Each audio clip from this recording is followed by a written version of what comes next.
Okay, so like I said, we are nowhere near done with Metal Gear Solid Peace Walker. We still got a whole lot of things going on. And apart from Metal Gear, Zeke has been developed. I think that's the power part and the head part, but I'll go and check. Let's go check right now. Let's go check what's going on with Metal Gear Zeke. We did get a lot of components from Peace Walker. So let's see what's going on right here with Zeke. Alright, so we don't have a walk unit. We have a power unit and a leg part. Alright, so we got the power unit and the leg part. We do need a head part. And we do need a walk unit. So let's go back into MSF and sort out MSF real quick. Let's see if I did anything with outer ops. I did. Let's see what Bravo team did. Bravo team got that victory. And we got us some design specs. And a volunteer. How about Team Alpha? Did y'all whoop some ass? Yes, they did. Alright, so we're looking good right there. We got new members of our unit. Actually, I want to go into staff before I sort out my R&D. So let's get our guys set up. Ooh, look at this boy. He's a volunteer?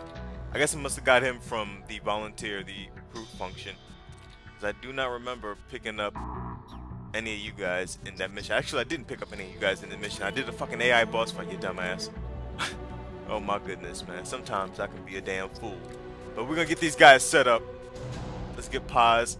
I like to put Paz in the mess hall team because she's got that home cooking skill. Now let's put Mr. Bobo Link, put him into the intel team. Wait, was Bobo Link a God damn it. Let's go check. I think Bobo Link was already in the unit. Why are you up in here? Actress, okay. But where's Mr. Bobo Link?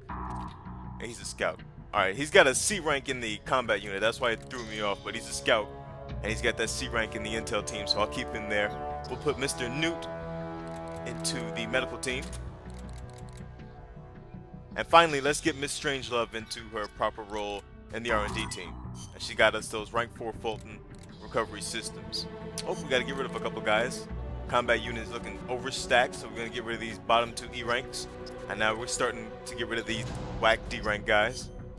So y'all gotta go. You're fired.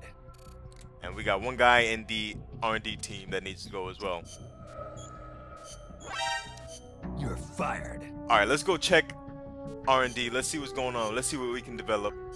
That twin barrel shotgun. That RK-47 with the smoke grenade launcher that we just got. That great curry. And the Fulton system that Strangelove got for us by joining the R&D team. Speaking of Strangelove, Strangelove has these memoirs that tells why she was so obsessed with the boss. And the only way to get those memoirs is to go back into the previous AI boss fights like the Cocoon, the Pupa, and the Chrysalis boss fights. And you have to go back and fight those boss fights 3 times to unlock her 3 memoirs. So that's what I'm going to do next before we get started on any later missions. I'm going to go back and I'm going to find the Strangelove memoirs and I'm going to go over those. So before I do that, I'm going to go find some volunteers, reorganize outer ops. Then I'm going to do that off screen. I'm going to fight those 3 AI bosses off screen. And then when I come back, we'll go over the Strangelove memoirs. And then we'll head into the next mission.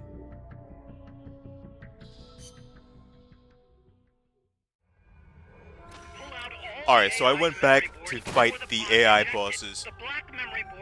First up was the Pupa, then the Chrysalis, then the Cocoon. So what you're seeing right here is me going into the AI pod and removing the motherboard. But more importantly is I'm showing the location of each of Strangelove's memoirs in each of the AI pods. So first is the Pupa, second is the Chrysalis, and third is the Cocoon. You also see what I unlocked when I was facing the AI as far as what motherboards I got and what parts I unlocked for Zeke. And I got a couple of S ranks. I beat the Pupa and the Chrysalis with the S rank and the Cocoon with a B rank. That really didn't improve. But we also got some news as far as the storyline of Metal Gear Solid Peace Walker. So I'm going to let those after mission codecs play and then we'll see y'all in the next mission.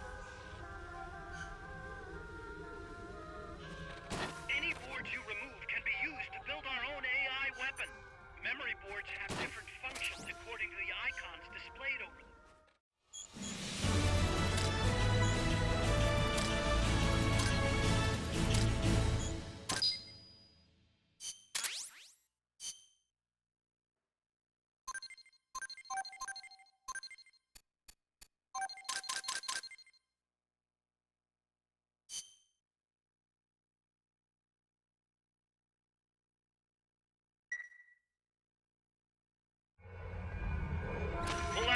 unlocked memory boards. Pull out the memory boards. All the unlocked boards will have icons over them.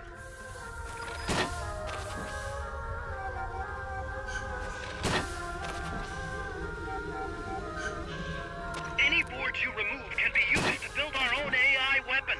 Memory boards have different functions according to the icons displayed over them. Go ahead and take whichever ones you want. If you attack parts on the exterior of the machine, the memory boards that control those parts should light up.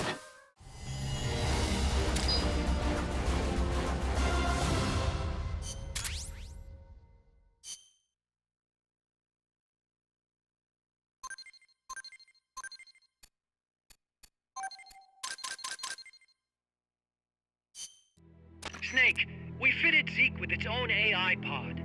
We were having trouble adjusting the AI, but Dr. Strangelove was able to get it up and running. Strangelove? Why the surprise, Snake? Whoa, we're an army without borders. We need a deterrent against foreign intervention. That's what Zeke is for. It may even prove necessary to... I'm not against deterrence itself. The problem is when a nation comes to rely on it. All that does is force a burden on its people. The same people that constitute the nation itself. The existence of nations is detrimental to man. That's why I, one without a nation, see potential in MSF. But power is required for you to distance yourself from nations. I will do whatever I can to assist with that. Glad to hear it. And I merely lent Huey a helping hand. I will not give Zeke an AI like hers. I wouldn't expect you to.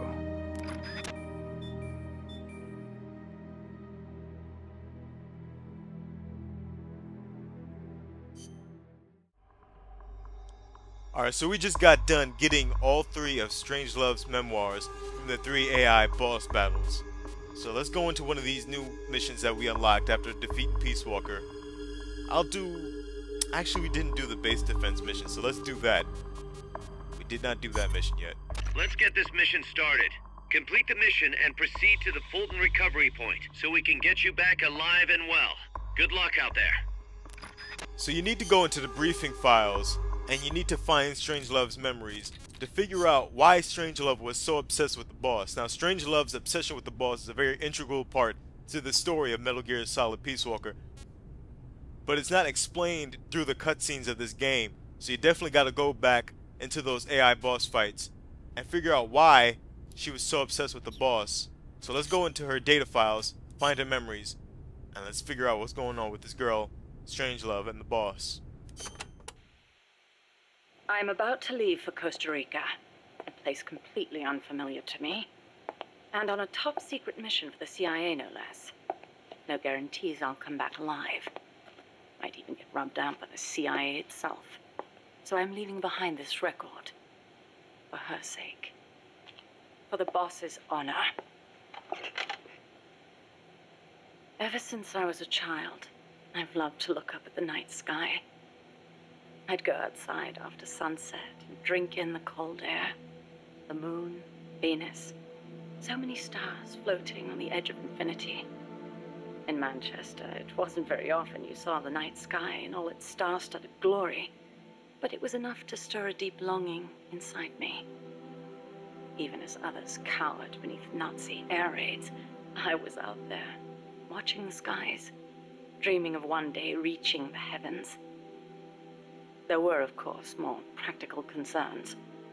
My skin was incredibly sensitive. Even the slightest bit of sun would turn it an angry shade of red. Playing outside during the day was completely out of the question. Naturally, I hardly ever had a chance to play with other children my age. But I never felt lonely for it. Their way of thinking was irrational, making them simple, easy to predict. The boys would talk of tanks and aeroplanes and creepy, crawly bugs. The girls of pretty dresses, glass beads, and tea and cakes. Of boys they liked. I never had much to say on such matters. The curious thing is, adults really aren't all that different. They're simple, capricious, especially men. As they get older, their heads fill with thoughts of women and more women. Thankfully, I always did have a head for mathematics. When I was about 10, I'd visited Dr. Turing, who lived nearby. We'd sit and discuss mathematical logic. The lights were always on at his house, even in the dead of night. Theoretically, he'd say, there's no algorithm that a computing machine couldn't reproduce. Dr. Turing wasn't foolish like other men, although I didn't find out why until later, after he died. The time will come, he'd say, when computers will be able to think for themselves. That idea rocked me to my core. My aptitude for mathematics brought me closer to the stars. I breezed through school, then went to America for university. While I was studying at Caltech, NASA was established. I signed up in a heartbeat. I was a pretty good computer engineer at the time, and NASA needed skills like mine. The work was enjoyable. Even though I'd given up on going into space myself, it was a pleasure just being a part of it all. I was assigned to Project Mercury, America's effort to compete with the Soviets in manned spaceflight. 7 men were chosen as pilot candidates for the program, becoming heroes overnight. People called them the Mercury 7. The project made good progress, more or less. We had all the funds and materials we needed.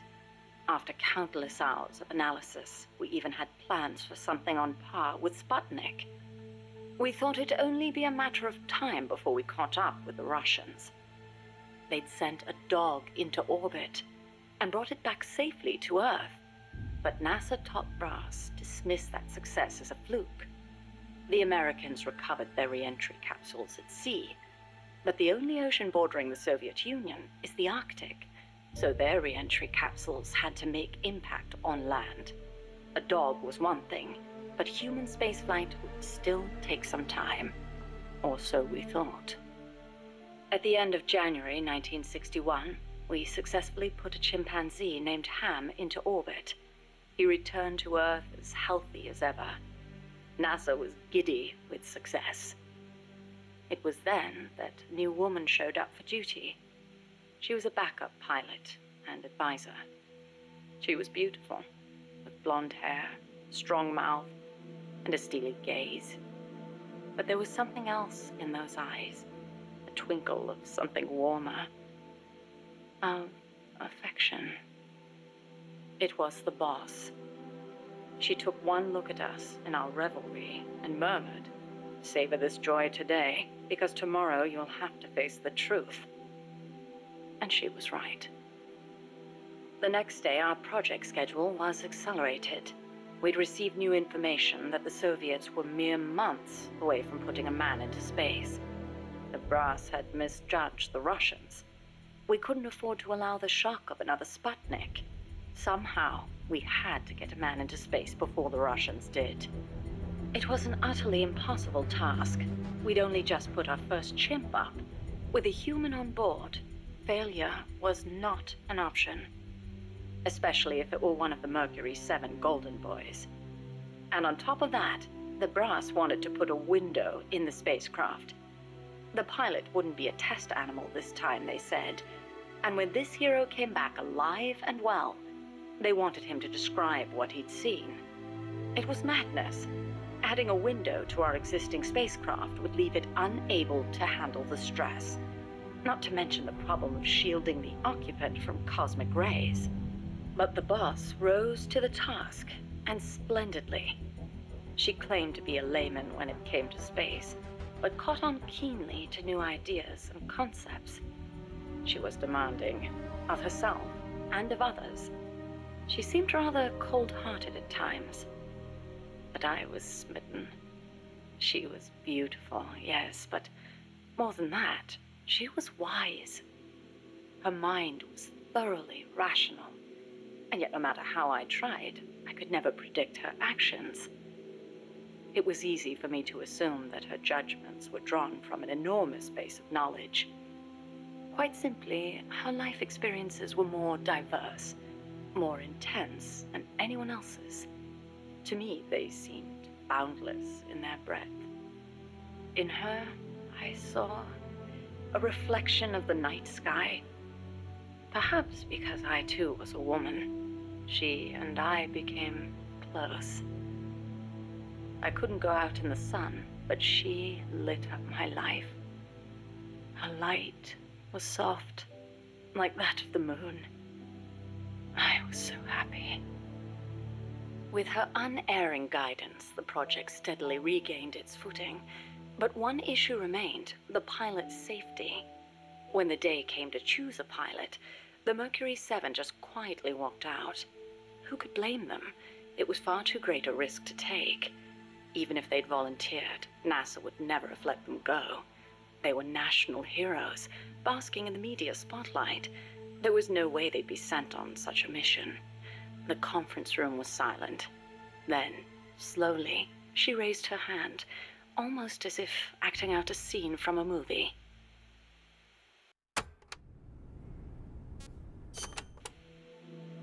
I spoke out against her going, submitting a report stating the ray shielding was inadequate.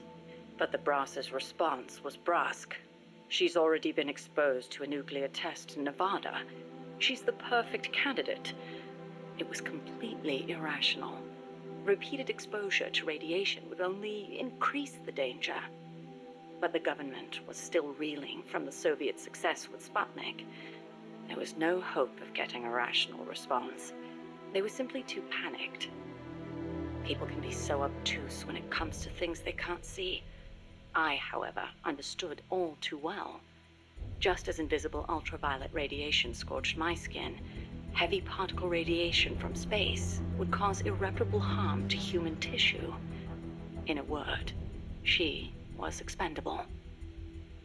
It was during the boss's pre-flight checkup that I noticed something strange on the X-ray of her skull. Part of the right hemisphere of her brain was damaged. It seemed inexplicable, given her keen intelligence and amazing physical prowess, but there it was, and I decided to report it. I hoped that perhaps my discovery of a physical defect would result in the flight being cancelled. But as I went to make my report, she stopped me. "Why?" I demanded.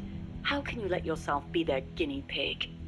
Ignoring my protests, she took me up to the roof of the lab. The night sky was ablaze with stars. It was there that I learned how she had wounded her head. 1943, Los Alamos. She was serving with the Special Forces when she received new orders. A German spy had infiltrated the Manhattan Project, which aimed to build the world's first atomic bomb. She was to eliminate him. His name was John von Neumann, a mathematician with superhuman computational abilities and the designer of the explosive lens. The Manhattan Project was a top national priority, security accordingly tight. The guards couldn't be allowed to know what was going on. She'd have to slip past them and make the death look like an accident. It should have been an easy enough mission. But just before the operation, she received unexpected news. A new life was growing inside her. She was overcome with joy, and for one brief moment, it clouded her judgment. She accidentally got into a shootout with the guards, and without thinking, protected her belly. She was shot in the head. The bullet only grazed the surface of her brain, but the tissue around the wound was destroyed, leaving her in a coma. She wasn't given much chance of recovery, but 3 months later, she woke up. Within 6, she was able to move around as if nothing had happened. It was functional compensation. The other parts of her brain took over for the part that was lost. It made logical sense, but such a full recovery was nothing short of a miracle. Perhaps her superhuman willpower made it possible. Or perhaps my body knew it had to survive for the sake of my unborn child. She smiled as she said that. I understand how she must have felt. "Some have taken to calling me Ms. Left Lobe," she said, "because I'll do anything for the mission." She was tough, yes, but she had feelings too. I knew that better than anyone else. As it turned out, von Neumann wasn't the spy. The assassination order was a deliberate bit of misinformation planted by the Russians. She had been deceived. The Eastern and Western camps were united on one point: opposition to the Nazis. The Allies needed to develop that bomb before Hitler did. But in looking ahead, the Russians found the Manhattan Project's progress a little too quick for their liking. Mass production of a uranium bomb, like the one that was eventually dropped on Hiroshima, would be difficult from a material perspective. But a plutonium bomb, once perfected, could be mass-produced, and eventually even miniaturized. And Moscow did not like the idea of America having that kind of head start. Explosive lens technology was critical to the plutonium design, so the plan was to get rid of its pioneer, von Neumann. And when that plot came to light, the US and the Soviet Union parted ways for good. It was one of the rare cold nights in Florida. She put her arm gently around my shivering shoulders. As I listened to her voice, I was wrapped in her soothing scent. I felt as if I were dreaming. Even in failure, she seemed perfect. Oddly enough, the failed assassination attempt helped preserve America's edge. A true super genius, von Neumann went on to make his mark in numerous fields outside of the Manhattan Project. Economic game theory, stored program computing. Almost all computers today use stored programs, the so-called von Neumann architecture. His death would have set back computing 10 years, and I wouldn't be at NASA doing research. I wouldn't have been there in her arms that night. I thanked the fates for giving me that chance. But then she said something unexpected. I should have killed von Neumann when I had the chance. Why, I asked. Wasn't the order a Soviet plot? I looked up at her as she began to explain. Yes, von Neumann was innocent, and killing the innocent is a grave crime. But I can't help but wonder, had I succeeded, what would the world be like now? Even without von Neumann, the explosive lens would have eventually been developed, von Neumann architecture too. But she seemed to believe that if progress had been put off for a few years, then perhaps East and West would have had a chance to work hand in hand. I'd never considered such a possibility, but her tone was confident, assertive. It was as if she intended to make the two superpowers shake hands herself. The explosive lens was developed too early, spawning a Cold War and an endless nuclear arms race, she continued. That mission sprung from deceit, but maybe it was divine providence too. It was like she was speaking to her own child. Her large, warm hand was on my head. I failed the mission because I let the mother in me take over. I should have killed him, no matter how great the guilt. If I'd killed him, I might not have prevented Hiroshima, but maybe I could have saved everyone in Nagasaki. I looked up at her and saw her looking up too, up at the starry sky. Her face showed only deep remorse. It was as if she'd convinced herself that she alone was responsible for creating this twisted world. But that's no reason for you to sacrifice yourself for this. I knew I'd never dissuade her, and yet I still clung to hope.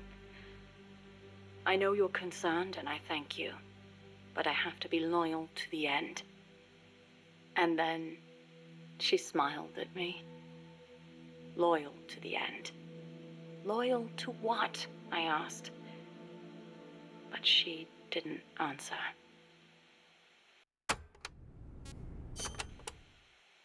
The days that followed were spent training tirelessly for our first space flight. The boss endured conditioning that tested the limits of human capability, and I supported her. Those were happy days. On April 12th, the spacecraft carrying the boss left the Earth's atmosphere. Although it was only 20 minutes of ballistic flight, it was nothing short of miraculous, considering how little time we'd had. The first human in space. We were ecstatic. Then something went wrong. The re-entry angle was slightly off, warping the outer hull. The cause was clear. It was the hastily constructed window we'd installed. Her capsule missed the projected splashdown point by a long shot. As we raced towards the capsule, a breaking news broadcast came over the radio. It was the news report of the successful launch of the Vostok rocket, piloted by the cosmonaut Yuri Gagarin. They'd beaten us into space by the slimmest of margins. When we arrived, the capsule had already disappeared beneath the waves. The boss was floating on the surface. I can't really recall what happened next. They told me later that I gave a strange scream and plunged into the sea, not caring whether my skin would burn. She didn't wake up. Her entire body was bruised, burnt, scorched by cosmic rays. It was a miracle she was still alive. Every day, propaganda boasting of the shining accomplishment flowed out of the Soviet Union. The hardest part was having to read the report the next morning from Izvestia, the Soviet governmental paper. Written there after the report were those legendary words of Major Gagarin: "The Earth is blue." The person who should have said those words, though, was incapacitated, confined to a bed. NASA opted to pretend the flight had never happened. The Soviets had orbited a man around the Earth and returned him safely. We'd barely managed to escape the atmosphere and achieve ballistic flight. Even worse, the pilot was horribly mangled and the spacecraft lost altogether. As they saw it, covering it up was the only alternative to seeing the nation's pride dealt yet another blow. I've been told military records show the boss was taking part in the Bay of Pigs incident at the time. They were that desperate to erase the whole affair. In the end, Alan Shepard's ballistic flight 1 month later became known as America's first spaceflight. Shepard's flight owed its success to insights earned through the boss's sacrifice. But to me, none of that mattered. I prayed day and night for her recovery, never leaving her side, not even for a moment. Then, as summer ended and the chill of winter approached, she spoke. "Give me water." I threw myself on her breast, and she embraced me. It was all I needed. I thought she would tell me about space, the true sky, where the stars don't twinkle. But the only thing she'd speak of was Earth, our home as she'd seen it from space. So fleeting, so irreplaceable. I was ashamed. I'd been enamored for so long with the sky that I never thought to look beneath my feet, at the ground upon which I stood. As soon as her rehab was over, she was gone. It happened without warning. No one informed me, and the higher-ups wouldn't say a word. It wasn't so strange or surprising, really. I simply assumed she was off to complete her next mission, because she was loyal to the end. Since then, I've devoted myself to researching artificial intelligence, so that no one will ever have to make her sacrifice again. No human being should be asked to take on a mission that dangerous. Next time, I'll be the light that shines on someone else. I still wonder why she opened up to me on that chilly night in Florida. That operation was top secret, even if it was all in the past. I like to think it was because she trusted me. But that's probably not the case. She wanted someone to listen. And I don't think that someone was me. Those faraway eyes, the tone of her voice, like she was talking to her own child. Those things made it clear that she was speaking to someone else. I found myself envying that someone. 4 years later, I learned of her death. A traitor's death, no less. She'd stolen an American nuke and defected to the Soviet Union, where she was killed by her former apprentice. Or so I was told. I refused to believe it. She'd never do such a thing. I could think of only two possibilities. Either she really was trying to bring East and West together, or she truly did want to be killed. She believed the world is not the way it's supposed to be, that it's been unbalanced by the tenuous peace offered of nuclear deterrence, and that she was to blame. Perhaps her death was an act of atonement. She was loyal to the end, to our world.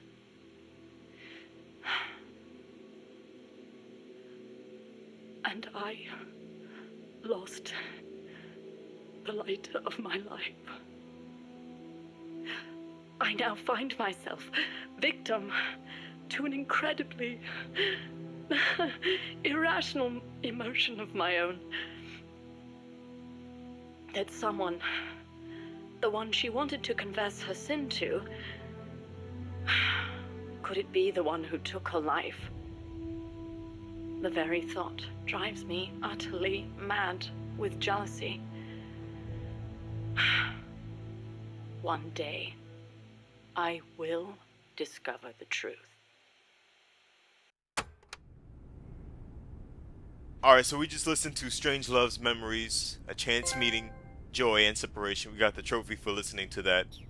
And we learned all about Strangelove's relationship with the boss, and why she cared so much about the boss. But we do have this base defense mission that we need to do, so let's get some briefing about this mission. Alternatively, you could try planting claymores along the routes they walk. We need you to stop that nuke boss. We'll keep you safe, no matter what it takes. Alright, so what you need to do in this mission, I'm going to use one of my MSF soldiers. Actually, you can only use an MSF soldier because Big Boss is out fighting Peace Walker. So we're going to use our boy Langer right here, and we should be able to start this mission.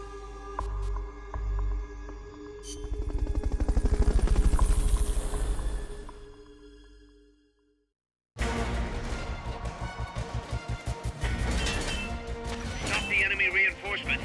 Don't let them get in the boss's way. Alright, so this base defense mission is pretty easy. All you need to do is really let these suckers run up on you, and you can see them up. You can try to get your tranks going right here. But if they get past you, and they go up this hallway behind me, what they'll do is they'll go and they'll get up this hallway, and then you'll fail the mission.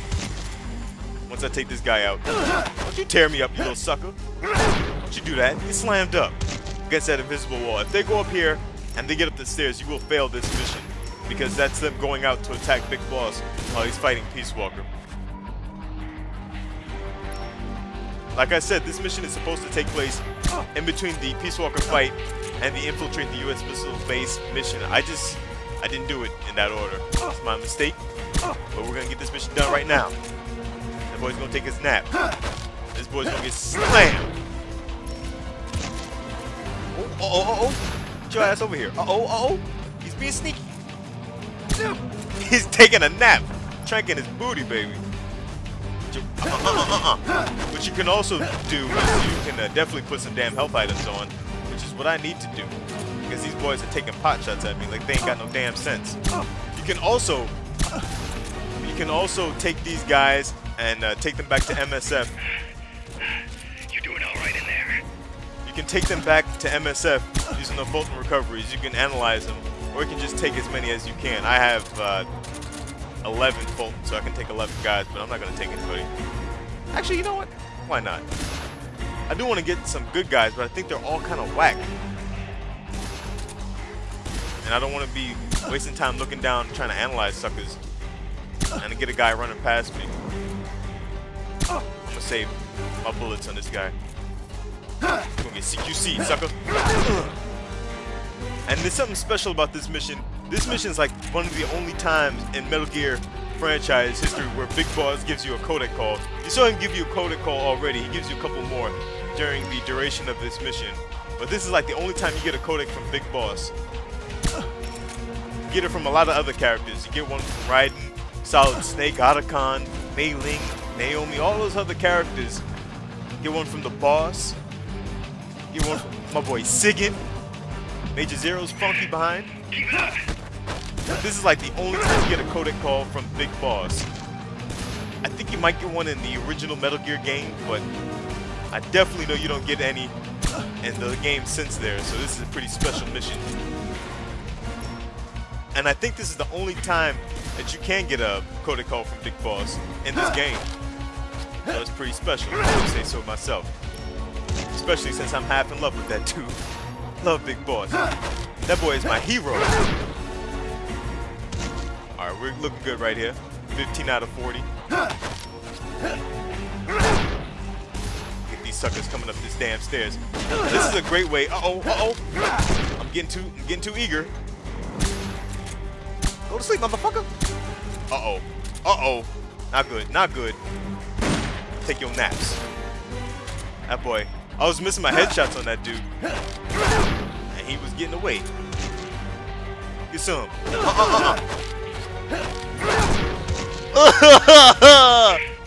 almost got him.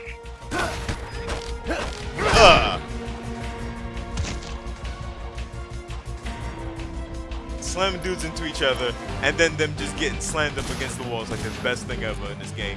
It's ugly though. It's real ugly though. 1 bullet left. No bullets left. You can also pat these guys down for some bullets if you want to do it that way, but you can also get the job done with that CQC. And a stun rod if you really want to. I think this guy's like the last dude. There's still people tossing stun grenades. So we got 2 guys here. There should be 2 more guys coming up these staircases. But this staircase right here. There's 1 sucker. And the second one should be coming. Oh, they tearing up. That boy's squeezing. Stop it. Oh, don't run past me. Don't you juke me up either. Get your funky ass down these stairs. You tried to mess me up. Let's see what your skills are. You tried though. I'll give it to you. With your whack ass eat rank. Take your nap. Let's get this mission done with. I'm not sure if there are any other items in this area, so we're just gonna finish this mission right here. Good job. Return to base.